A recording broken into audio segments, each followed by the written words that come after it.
let you start. Yeah. Thank you so much for inviting me here. I'm glad to be here, and sorry about me being late a little bit.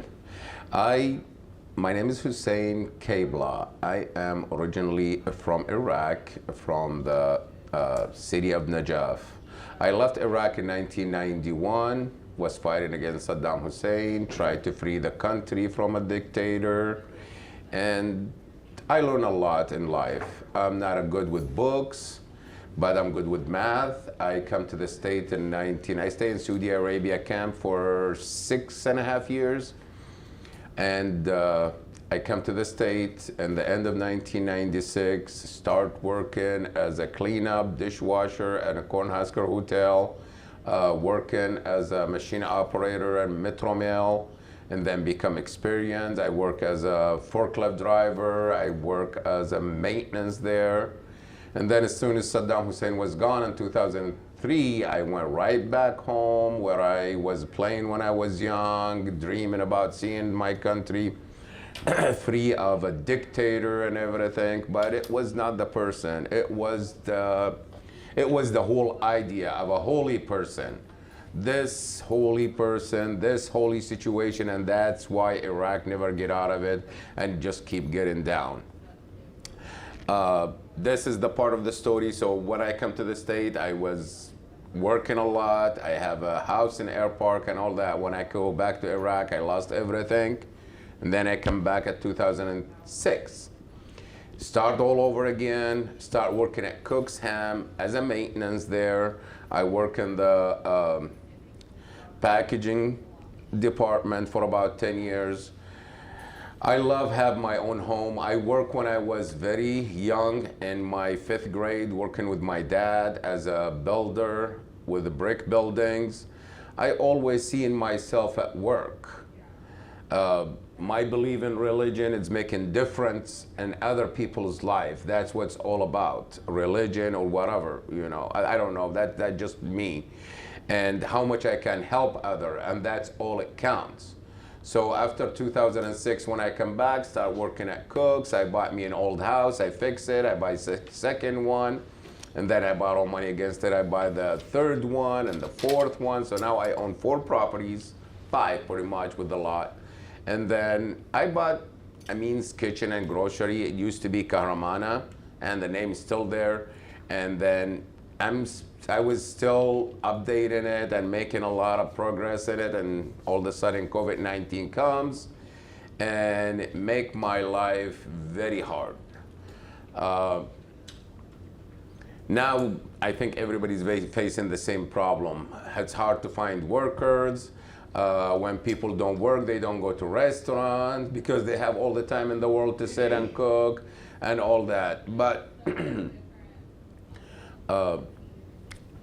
I love living here, and this is home to me, and that's pretty much what I can say. But I also want to say something that I'm scared. I come from a country, it's collapsed. I mean, everybody's thinking about themselves. People are, that's what I see the difference between Iraq and the United States. It might be not the same subject that I'm here for, but in Iraq, people clean their house and threw the trash outside. In the United States, we're different. We might have a bunch of dirty dishes or dirty clothes, but we go outside during the weekend to clean our front yard, to make our houses look nice. So pretty much the city, the street, that's what's really count as our home. But after COVID-19, now everybody's thinking about themselves. Everybody want to count like how much I'm making sitting home and how much I'm going to be making working. And that's really sad because we're not thinking about a whole country. We're not thinking about the future. Everybody's thinking about himself, and I don't know, maybe just because I have a lot of pressure as a restaurant owner during this pandemic, but I don't know, I'm scared. I'm scared. I don't want to see the countries going the way we're going to right now. I don't want to see people not working because United States is all about people, and that's our biggest investment. I bought old properties built in 1900, late 1800s, and I see what kind of man he built this country and how strong it is. And now all of a sudden everybody just thinking about, oh, they go to work for a week and then they sue the company, or they stay home and not doing anything, or this or that. And it's kind of really sad. We're holding everybody trying to work their hands not to work. The policeman cannot do his job because that's why they have the camera. If you say anything, it goes back on them. You go to a businessman, try to hire somebody, they do something wrong and they sue the businessman. And I don't know, it's kind of really scary. And I'm sorry, maybe I'm just saying, but I'm just trying to speak up.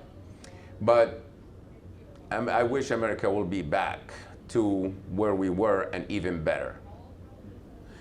But as a challenge, yes, I'm not good at reading and writing in English, but I feel so happy. It's not about money, even if I lose the money, but I'm happy when I make progress, when I make something, even when I make a cup of tea and somebody enjoyed it. It makes me so happy.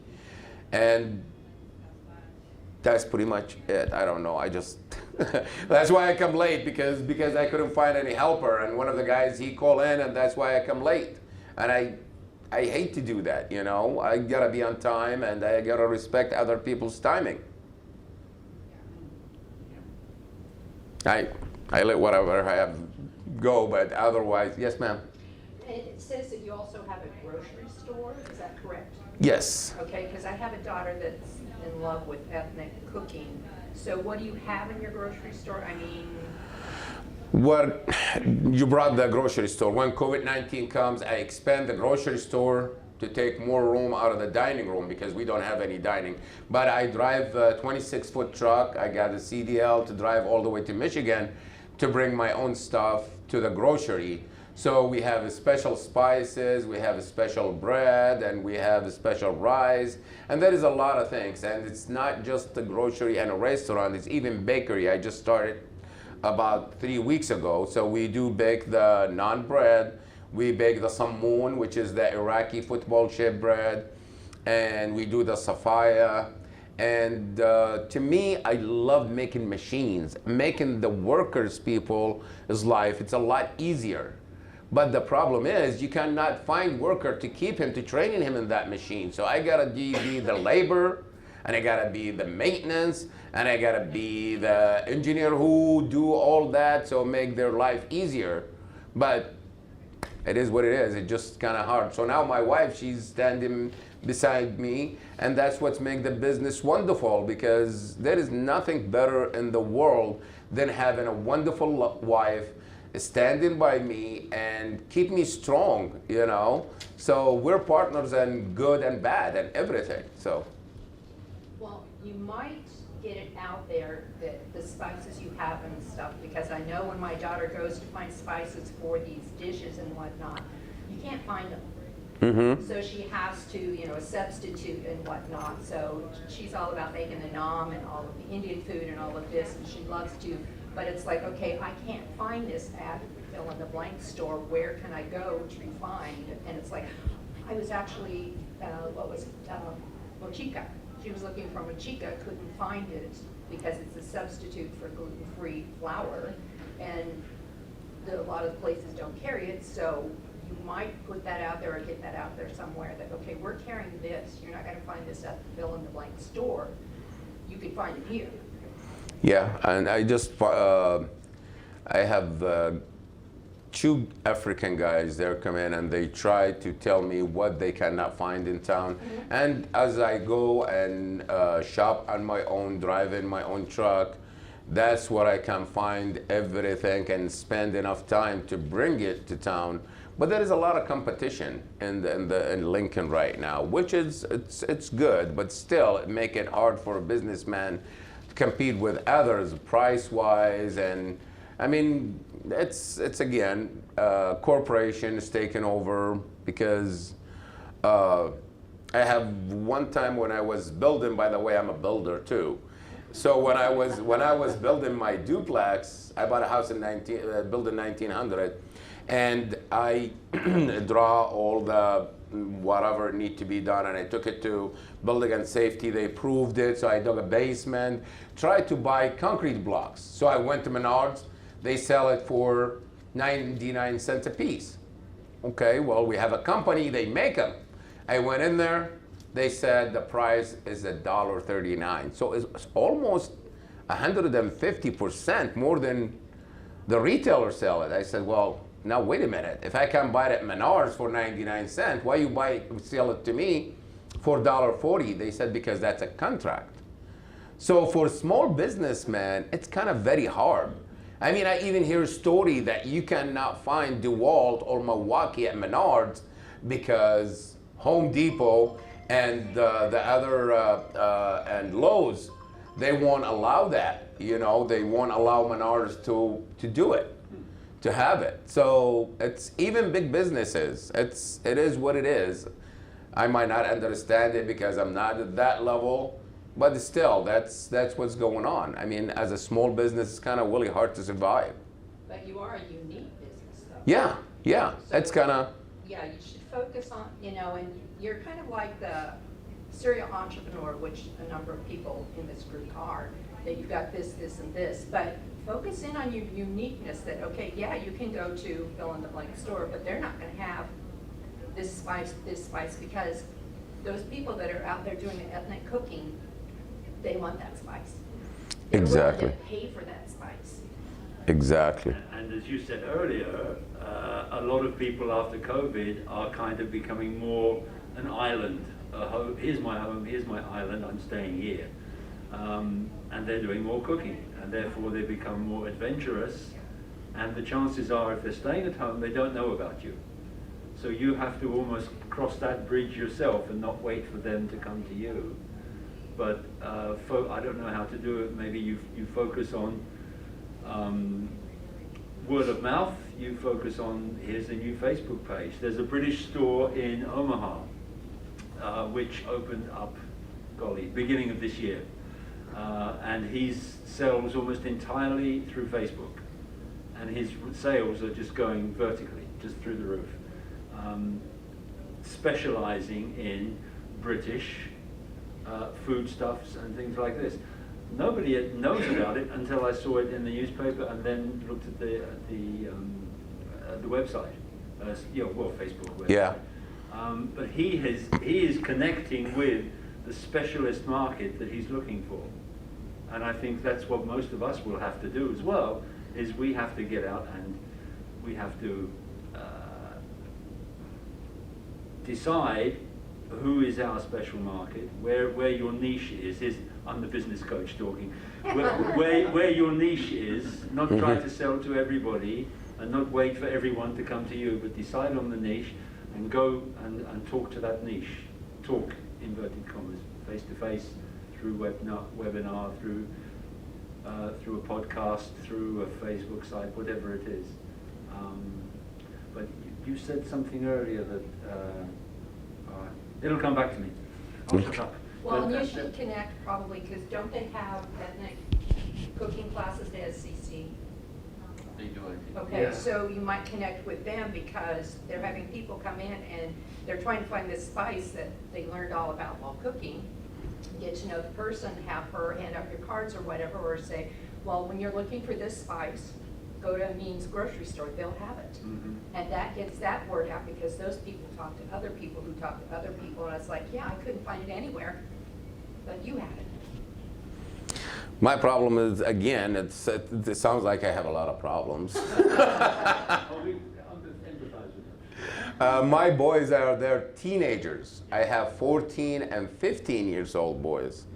And I try very hard to get them to focus on something, but I can't. Every time I try to ask them to do the website, to do the sale, because I know a lot of people, they are looking for the naan bread, they're looking for fresh bread.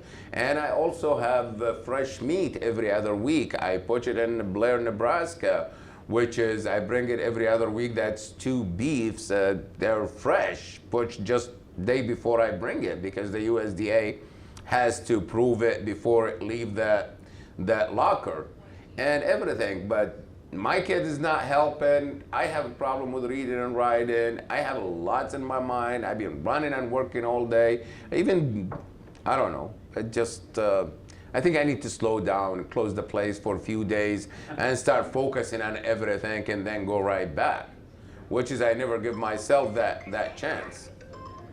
Well, So connecting here is a great place because you can connect him with a lot of the sources he needs to start doing all of that. SCC's, especially this Perk has a lot of connections to connect you with people and they can help you with that.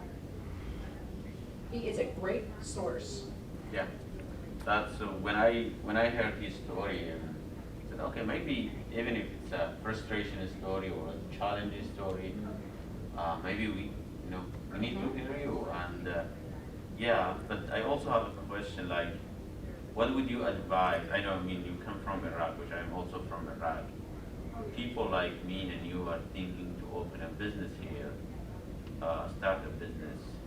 What would you advise them to do first? What would be some few things you would have done differently, let's say, when you started? just keep trying. Like I said, I lost everything in 1991. When I left Iraq, I used to have my own taxi cab. And then I lost everything in '03 when I went back to Iraq, and I have to borrow the money to come back to the state. You just keep trying. And as a businessman, you have to stand in everybody's shoes that you can do this, you can do that, so you can train your people. And that's what I did not do until too late. What I was thinking about as a business, I thought, okay, well, I bought the place, I have the equipment, I hire people, they start working, I fix the place for them, and they can run it, and then I can get the profit. It doesn't work like that in the world anymore, because you cannot find people that you can realize on and tell them, okay, that's what it is. So you can, I'm just gonna open this place for you, you start working, I'm going to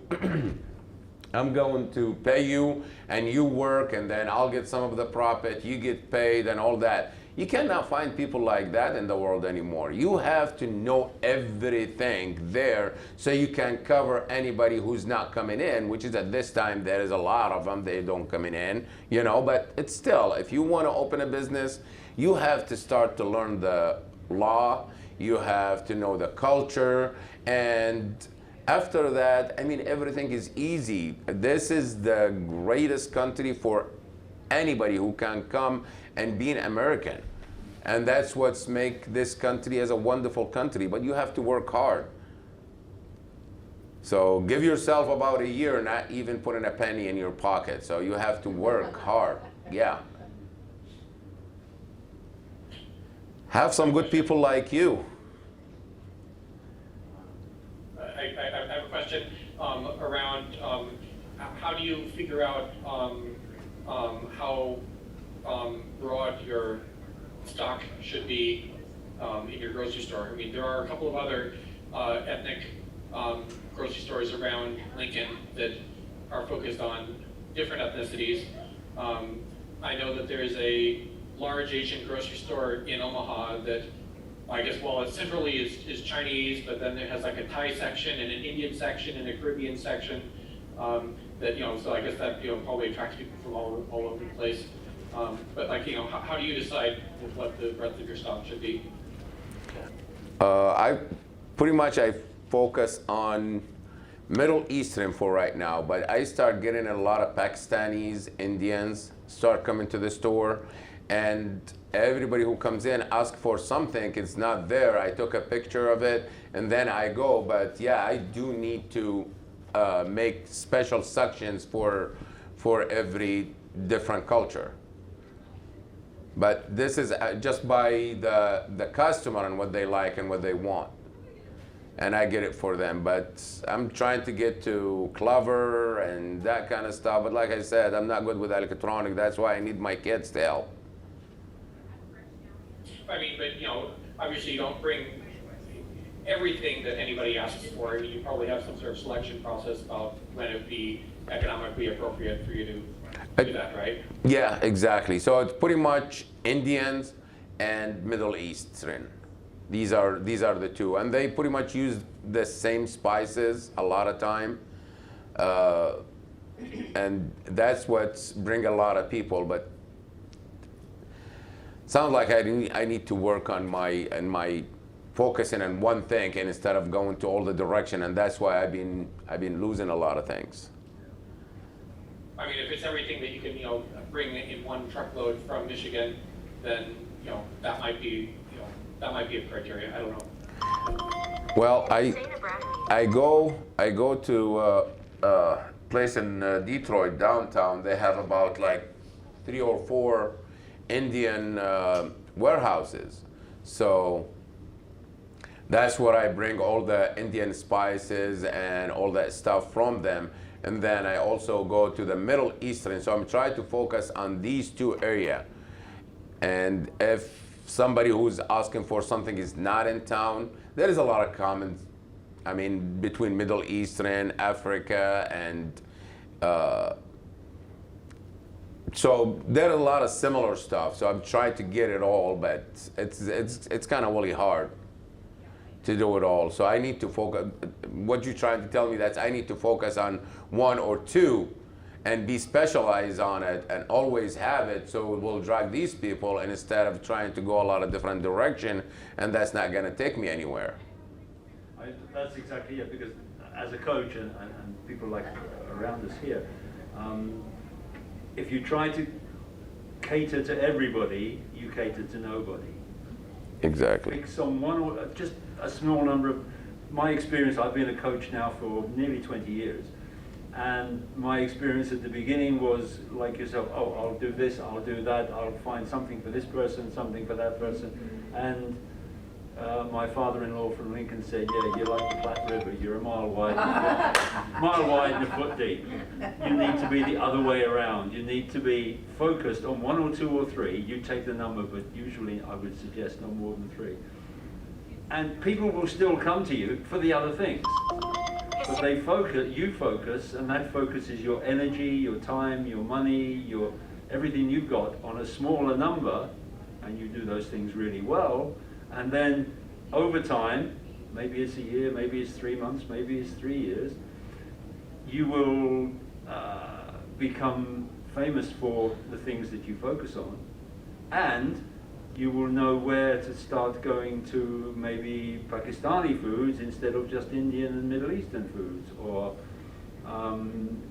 we've had a couple of people in here, I remember, with specializing in Creole and not so much West African, but Caribbean, you say, yeah, from the West Indies, foods and things like that. It's almost, to me, like there is there's a marketplace begging to be created. That people here, and it's not just here, it's Omaha, that's 1.5 million people, where there is a marketplace for different sorts of foodstuffs and specialities that could be created. Well, and check with your, like, the Stir 22, which is what you're talking about. Right, Graham. that's the one. Where are they getting their spices? Yeah. Do they have to order them somewhere, or could they get them through you? 20. Stir 22, it's like, what is it, 25th and Winthrop, is that right? Something like that. Okay, and they do Caribbean, West African, is that pretty much it, Graham? Or is there a third one in there? I think that's really. So you might contact Charles from there and say, where are you getting your spices? I would like to be your supplier. And I'm sure there's other ethnic restaurants in Lincoln that, okay, they're getting their spices from somewhere. Yeah. They might as well get them from you. Keep it local. Okay. Yeah, I don't know if anybody has any other question or comment, or if not. I really want to thank you so much for inviting me here. I learned a lot. For sharing the story with us, and yeah, that's what we trying to keep this environment and learning process. We learn from you, you learn from us, and then that's it. Well, Thank you so much, everybody. And I'm going to give you this cup. thank you so much. And Hussain brought a very delicious baklava over there by the coffee. Yep, by the coffee. So now we get coffee and we get baklava. Yeah, but you get baklava and you get Thank you so much. I'm so glad to meet you.